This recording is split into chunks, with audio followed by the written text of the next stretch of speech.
Prólogo. Tradutor, União Overlord. Revisor, Tio Vlad. Runigirkniv Farlordnix, Supremo Governante do Império, o jovem conhecido e temido como o Imperador de Sangue, refletia seu desempenho brilhante. Ele tinha certeza de ter ganhado seus colegas com seu carisma, eles eram como argila nas suas mãos. Não deveria ter tido problemas. Essa era a especialidade da classe nobre. Especialmente para o imperador, que havia sido amplamente instruído nestes caminhos desde a sua juventude, a tal ponto que ninguém veria através de sua fachada. Para os seus convidados, ele deveria parecer nada mais do que um jovem gentil e inocente. O ponto mais importante era compreender o pensamento de um adversário e reduzir suas defesas. Era difícil obter informações de alguém se ele estava cheio de suspeitas. No entanto, por construção de confiança e boa vontade, pode-se remover lentamente as camadas de desconfiança que os envolvia, até que eles se expuserem por si mesmos. Naturalmente, este tipo de artimanha se esconde atrás de um sorriso justo que diz-lhe damos as nossas calorosas boas-vindas. E os cavaleiros rivais de Jirkniv eram uma dupla de elfos negros, que tinham invadido a cidade imperial nas costas de um dragão. Era a primeira vez que ele havia conhecido indivíduos cujas aparições contrastam tanto com o seu incrível poder. O terremoto causado pela menina que empunhava um báculo tinha reivindicado 117 vidas. Destes, 40 eram de seus guardas reais, 60 eram cavaleiros imperiais, 8 eram Magic Casters arcanos, 8 Magic Casters divinos, e uma vítima a mais, uma lista de vítimas para realmente ficar de boca aberta. Quanto aos cavaleiros, ser capaz de ficar de guarda na cidade imperial significava que eles estavam entre os guerreiros mais notáveis do império, mas a grosso modo, pode-se dizer que eles não eram grandes perdas. Se eles fossem ser classificados como aventureiros, eles poderiam ser classificados como rank prata. Por causa dos extensos sistemas na área da educação e formação de novos cavaleiros, estes números seriam facilmente recuperados no futuro. Então havia os guardas reais, a elite entre as elites. Era lamentável que mais da metade desses homens, cada um equivalente a um aventureiro rank ouro, tinham morrido ao mesmo tempo. Eles estavam equipados com armas e armaduras que haviam sido forjadas e encantadas por muitos Magic Casters do Império, um patrimônio que vale mais do que seu peso em ouro. E então tinha a perda mais dolorosa: o último homem, um dos cavaleiros mais fortes do Império, de Immovable Nazamienek. Tradução: o imóvel. Embora ele afirmasse que só estava imitando um estilo de luta que ele tinha visto antes, sua postura dos escudos gêmeos foi o suficiente para ser reconhecido como um dos 4 cavaleiros mais fortes do Império. Neste mundo onde a destreza de batalha de um único guerreiro poderoso vale mais do que várias centenas de recrutas, o desaparecimento de tal guerreiro não poderia simplesmente ser descrito como a morte de um homem. No pior caso, pode ainda ser visto como um enfraquecimento da força nacional do país. Honestamente, Jirkniv devia se retirar imediatamente por segurança, mas tal ato não caia bem em um jovem conquistador como ele. Talvez isso não era nada mais do que uma demonstração de força ou uma ameaça, mas tudo o que ele podia fazer era lidar com um sorriso acolhedor. Ainda assim, ele não poderia ser influenciado pelo cheiro. Os olhos de Jirkniv estudavam cuidadosamente as 2 crianças na frente dele, sem deixar um único movimento ou gesto escapar de sua vista. Pode-se aprender muitas coisas mesmo com as observações mais mundanas. Jirkniv tinha um nariz afiado para a intriga, era capaz de determinar com um olhar se um nobre seria leal a ele, ou secretamente tramaria algo contra ele. Ele aguçou seus sentidos ao máximo, tentando descobrir informações vitais dos 2 à sua frente. Suas roupas. Seu comportamento. Mas estou perdido. Os emissários de Aizo Algovon, as 2 crianças elfos negros, são extremamente atraentes. Ele não conseguia parar de pensar que quando eles crescessem, partiriam corações de muitos membros do sexo oposto. Estes corpos pequenos, esbeltos, com suas expressões em constante mudança. Pareciam como crianças simples e comuns, não importa como eles os olhassem. Sem saber qualquer outra coisa, seria ridículo pensar que eles eram emissários de alguém. Os emissários de um país, seus embaixadores, exigem certas qualidades, uma delas era a aparência pessoal. Dar uma má impressão por ter um comportamento indigno seria um prejuízo para o país que representam. Aizoalgovun deveria ter entendido esse preceito. Sabendo disso, qual era a razão por trás de enviar um par de elfos negros que seriam subestimados facilmente? Jirkniv forçou o cérebro enquanto refletia sobre o mistério. Pelo que eu entendi, esta deve ser uma demonstração de força. Ele está contrastando uma cena inofensiva com esmagador poder destrutivo. O forte contraste entre a primeira e a segunda impressão tem a finalidade de maximizar o impacto psicológico sobre mim, mas se fosse esse o caso, montar nas costas de um dragão não iria estragar o efeito. A presença formidável do dragão anula sua aparência bondosa, ou somente estes dois são adequados como emissários. Ou ele tinha alguém mais maldição. Eu não consigo entender o seu propósito. Eu tenho muito pouca informação. Ele tinha várias teorias, mas desapareceram como espuma sobre as ondas. A minha primeira prioridade será reunir informações sobre a oposição. Sem essa base para trabalhar, nada pode ser feito. Então, devo confirmar as intenções e desejos dos meus adversários, sem os perturbar. Somente os tolos permitiriam que as negociações fracassem por irritar o outro grupo. Isso era importante para esclarecer os objetivos de Jirkniv neste momento. Os dois elfos negros tinham dito o imperador enviou invasores para a grande tumba de Nazarick e num instante tinham matado mais de 100 de pessoas no meio da multidão. Mas esta foi uma resposta autorizada pelo seu governo, ou estavam simplesmente tentando começar uma luta. Jirkniv tinha que saber pelo menos isso. Os invasores em questão eram sem dúvidas os trabalhadores. Se esse era o caso, definitivamente quem lhes deu as ordens foi Jirkniv. No entanto, os trabalhadores tinham sido separados dos vários níveis, o nome de Jirkniv não deveria sequer ser mencionado na mesma frase que essas pessoas. Essa pessoa Aizoalgovun como foi capaz de ver através dos seus planos. Uma política diferente teria de ser seguida com eles. Uma vez que eles vieram como emissários, deve haver uma oportunidade para extrair algumas informações deles. Mesmo a menor ação poderia lançar alguma luz sobre seus planos.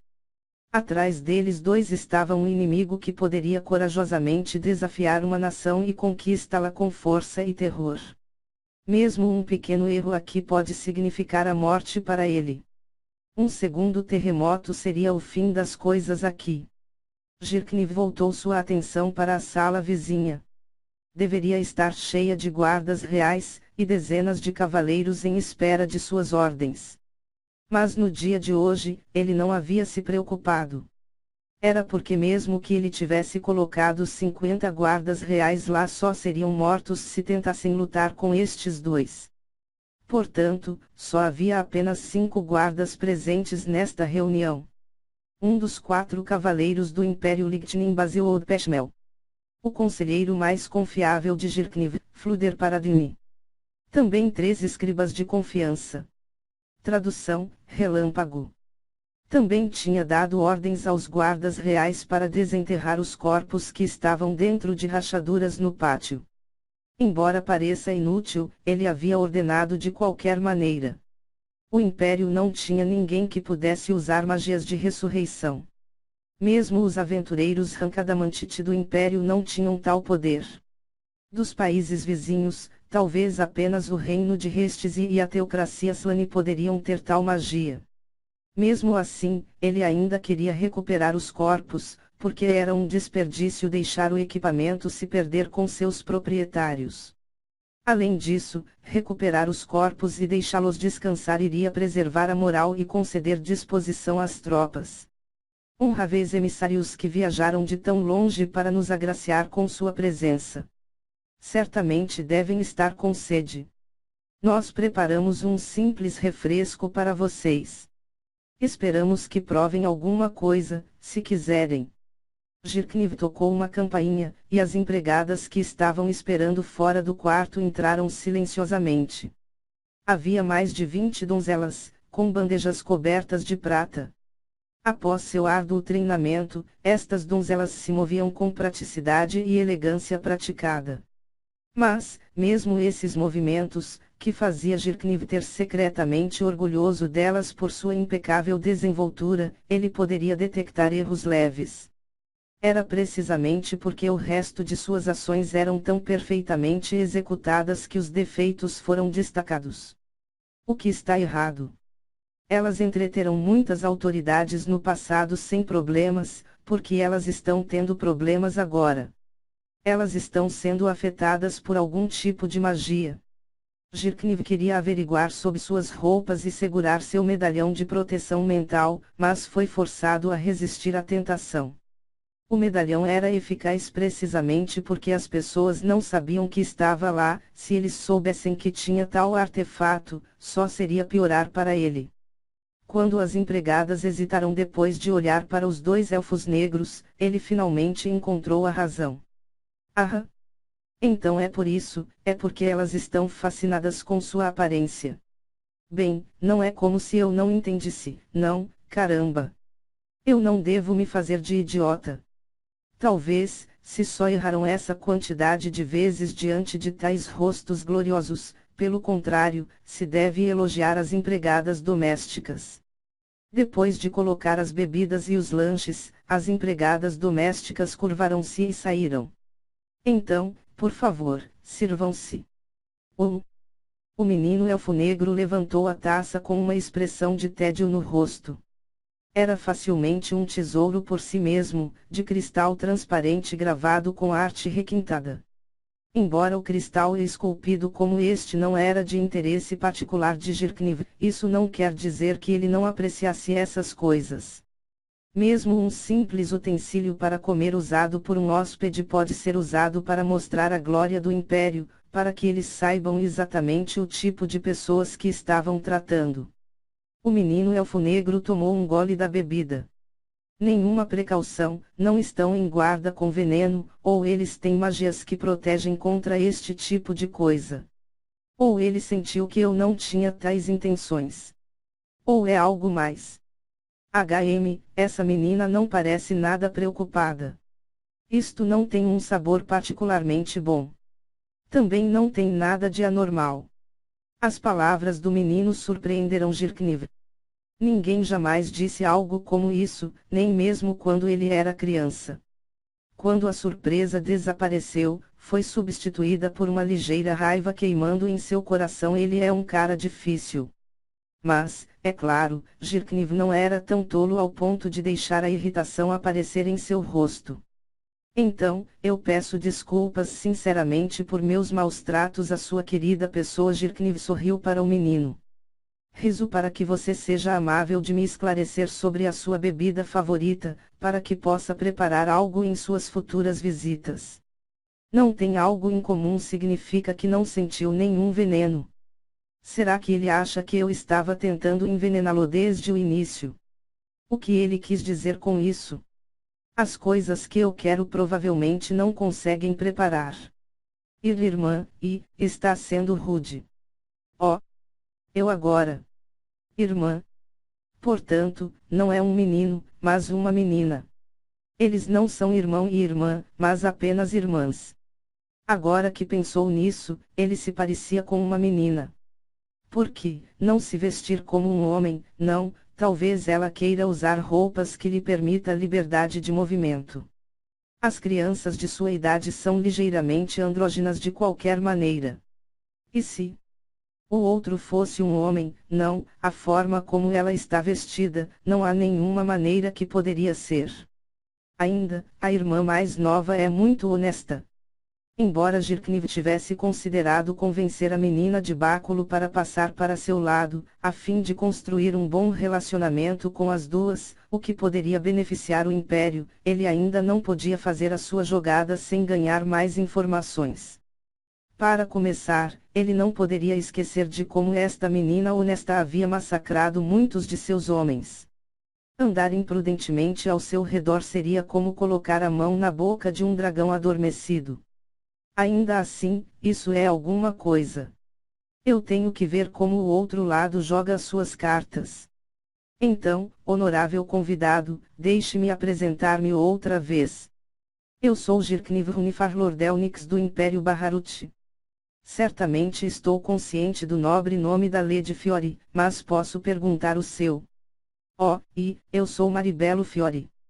Meus agradecimentos mais profundos, Lady Fiore.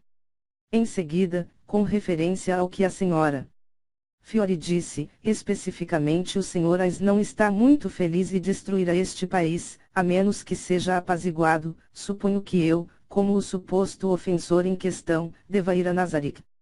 Não é óbvio. Uma resposta simples, mas cheio de frieza. Desde o início, o elfo negro chamado Aura não tinha calor em seus olhos. Olhava para as pessoas como se estivesse observando insetos. Então uma pergunta. Tecnicamente falando, não havia nada de errado com o que eles disseram, mas a questão ainda permaneceu como a quantidade de peso de suas palavras deve ser dado, bem como a forma como eles tinham aprendido sobre o seu envolvimento. Em circunstâncias normais, ele iria confundi-los com tolices e, em seguida, tomar medidas, mas as pessoas na frente dele eram tudo menos normais. Então, eu estou correto em dizer que Aizo Algovundono estava de acordo em pedir a vocês dois pessoalmente para virem aqui. Sim, ele pediu, por que isso? Nada, eu só estava me certificando. Jirkniv mergulhou em uma profunda reflexão. Quem era Aizo Algovun? Um elfo negro, uma tumba, um dragão, nada disso tinha ligação. Tinha que haver algum fator em comum entre eles. Era um elfo negro que vivia em uma floresta, e depois mudou-se para um túmulo nas planícies. Então o dragão seria o monstro mascote do líder da tribo de elfos negros Aizo Algovun. Jirkniv dispensou suas teorias selvagens. Deveria deixar os contos para os bardos. Meu trabalho é coletar informações e saber a verdade. O que sabia agora era que a outra parte tinha uma maneira de obter informações de dentro do Império. Então tem uma rede de espiões de longo alcance, ou... Aizo Algovun é uma pessoa que analisa cuidadosamente a informação. Então devo confirmá-lo.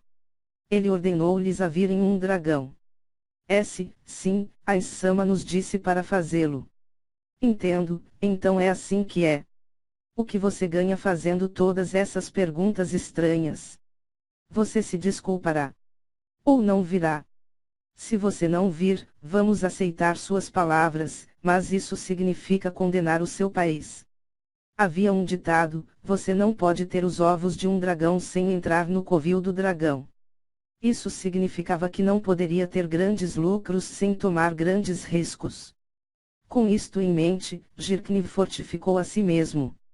Naturalmente, eu quero expurgar minhas más ações diante dele.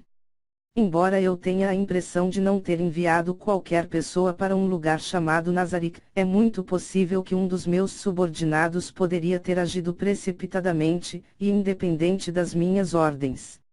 Sendo esse o caso, a responsabilidade final cabe inteiramente a seu superior, ou seja, em mim. Do canto de sua visão, viu os olhos dos 3 escribas piscando, enquanto Fluder assentiu em sinal de aprovação. E todos de acordo. Nós iremos agora, então. Agora. Espere por favor. Embora eu não tenha nenhum problema em partir neste momento, eu ainda sou o governante deste país, e eu não posso simplesmente deixar a sede do poder central, de repente. Talvez em 2, talvez em 3 dias. Jirkniv olhou para os gêmeos para se certificar de que tudo estava bem antes de continuar. Para deixar os assuntos do Estado em ordem antes de sair. E, em seguida, adicionarei um pouco de tempo para resolver alguns outros assuntos urgentes e a preparação da compensação para o seu senhor, eu creio que em 10 dias deve. 10 dias. Isso é muito tempo, você não acha? Com 10 dias, eu com certeza vou ser capaz de preparar uma recompensa adequada. Uma oferta impensada seria um grave insulto ao seu senhor. Logo, há a questão de encontrar as partes envolvidas. O império é grande, vasculhá-lo exigirá uma quantidade adequada de tempo. A questão da compensação levou Aura a pensar profundamente. Mesmo Maria ao seu lado não parecia saber como proceder. Eu vejo, ao ouvir a questão de um presente adequado, se desconcentrarão. Isso significa que veneram muito seu mestre. Devo ser capaz de ganhar algum tempo com isso. Mas antes de Jirkniv poder continuar, Aura falou primeiro. Brincadeira.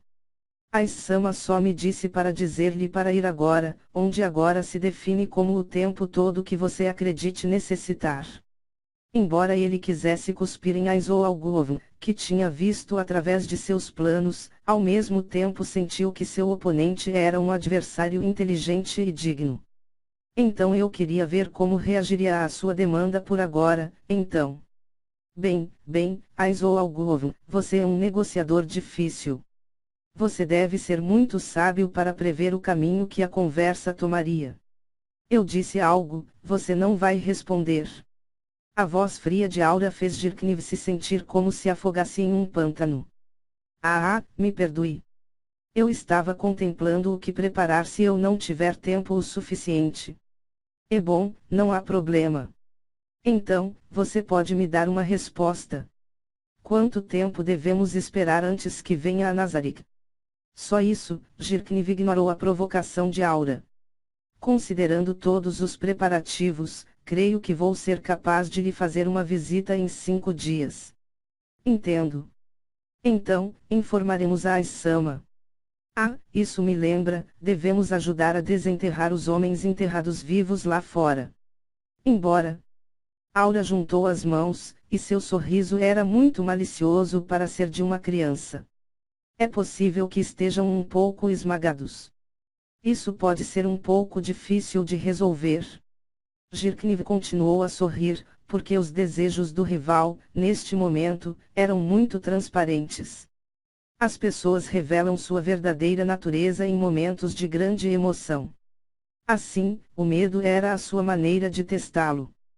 Jirkniv tinha usado esta técnica durante suas próprias negociações, mas momentos como estes eram também uma oportunidade de frustrar os propósitos dos rivais. Bem, eu sou grato pela sua ajuda.